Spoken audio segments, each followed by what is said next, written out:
video, we're going to demonstrate how to set up your receiving company preferences.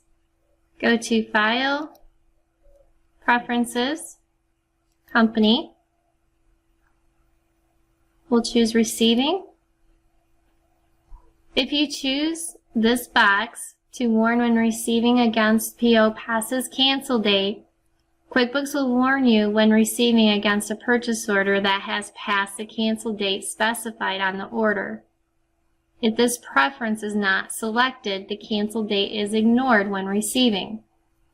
You can also choose the preference to enter vendor billing information in QuickBooks Point of Sale desktop. Check this box to enter the invoice and due dates in QuickBooks Point of Sale desktop. This is a best practice recommendation.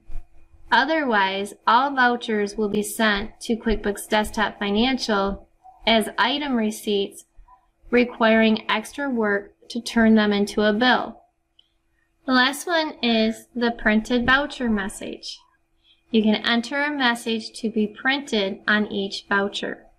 Once you set up everything the way that you want, click Save, and that will take you out to the home screen. And I think my daughter, from what she was yelling, has seen a snake outside.